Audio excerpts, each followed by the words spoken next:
Olá, bom dia. Estamos aqui para tentar a nossa primeira aula nesse formato. Gente, nós vamos tentar assim, eu vou tentar gravar a aula assim. Se vocês acharem que ficou legal, que dá para entender, beleza. Senão a gente muda, tá certo? Nós vamos continuar com a apostila 2, aula 7 e 8. Vou fazer em duas partes para não ficar muito longo, tá?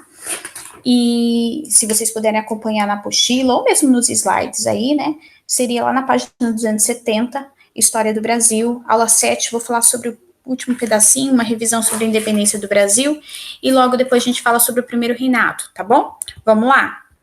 Só para lembrar, nós temos a independência do Brasil, proclamada por Dom Pedro I, né, que foi contra Portugal, contra seu pai, foi visto na última aula, mais ou menos para a gente lembrar o que era o Brasil daquela época, que são as províncias, que hoje seriam os estados.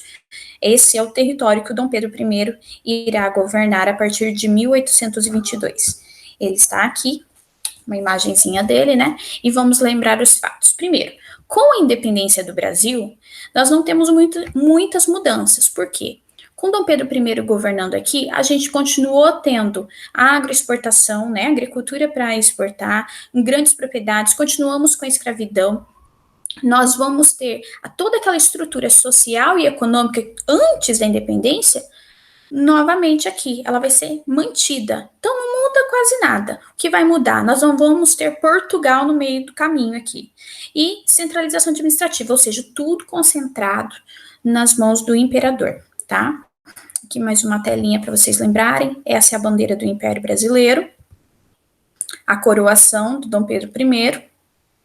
Aqui, porque os brasileiros reivindicaram, né, fizeram uma carta, pediram para ele ficar, e ele se revoltou contra Portugal e ficou aqui com os brasileiros. Agora ele é rei do Brasil, imperador do Brasil, certo?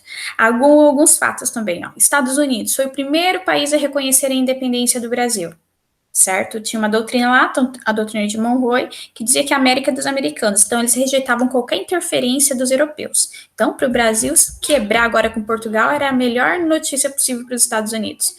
Portugal vai reconhecer a independência do Brasil só depois de um pagamento de uma indenização, que quem nos empresta o dinheiro é a Inglaterra. Então, são três fatos aqui. A Inglaterra, ela vai emprestar o dinheiro com a condição de nós darmos alguns benefícios para ela. Esses benefícios têm a ver com as mercadorias, com as mercadorias inglesas que vão poder entrar aqui no Brasil com um precinho ali na alfândega mais barato, certo? Essa é a condição que a Inglaterra coloca. E nos empresta o dinheiro para pagar a indenização, que o Dom Pedro I, certo? E daí a necessidade, gente, de nós termos uma Constituição, porque agora nós somos independentes, temos que ter as nossas leis. Então, Dom Pedro I vai convocar a primeira Assembleia Constituinte para fazer as nossas leis. Só que nós temos aqui no Brasil um partido, que é o Partido Português, que quer que o Brasil seja recolonizado, que a gente volte para o cabresto de Portugal. A gente tem o Partido Brasileiro, que são as pessoas que são favoráveis à independência total, ao liberalismo econômico, à autonomia administrativa, quer dizer, se livrar de qualquer amarra com Portugal.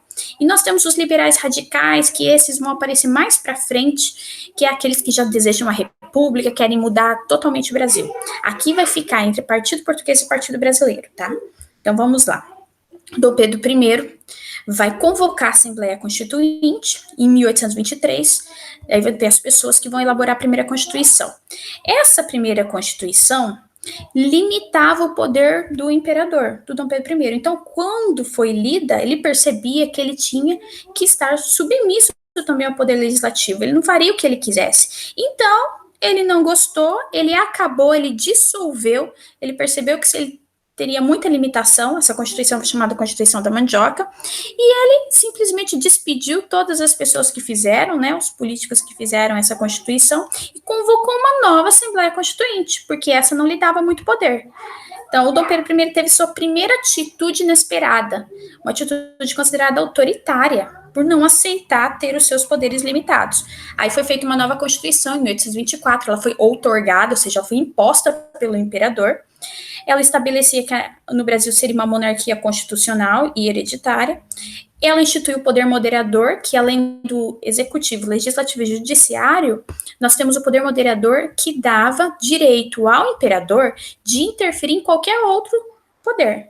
Ela estabelecia o voto censitário, que para ser votado e votar teria que ter uma renda mínima estabelecida, e deixava claro nessa Constituição que a religião oficial do Brasil seria o catolicismo, e que haveria um controle do Estado sobre a Igreja Católica, certo? Essas atitudes, elas não vão cair muito bem para os brasileiros. Por quê? Por que o imperador vai ser chamado de autoritário a partir daí? Então, nós temos alguns fatos aqui, olhem lá. Primeiro, o país continuou sendo uma monarquia entre repúblicas, apesar de independente. Então, nós teríamos uma chance de não ser uma monarquia. Continuamos. O imperador outorgou a Constituição de 24, que o apresentava como inviolável e sagrado, né? A imagem do imperador não podia ser aqui desfeita. O imperador gozava de arbitrariedades ao exercer os poderes moderador e executivo. Então, ele tinha o poder executivo e ainda tinha o poder moderador. O imperador, através dessas ações, excluía as minorias da participação política e impunha limites à liberdade de credo. Ou seja, foi estabelecida a religião oficial, que era o catolicismo, e foi estabelecido que o voto era censitário.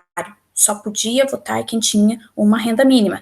Cancelou a Constituição da Mandioca, que impunha limites ao seu poder. Então, nós temos aqui a face de um imperador que parece ser autoritário, que ninguém esperava, certo? Então, essas medidas aí, que foram contra a elite brasileira colocou Dom Pedro lá, e agora ele estava sendo contra ela. Então, é uma medida bastante inesperada naquela época, certo? Aí eu tenho aqui para vocês uma imagem que eu quero que vocês analisem e respondam umas questões. Eu vou mandar ela no WhatsApp para vocês também, tá bom?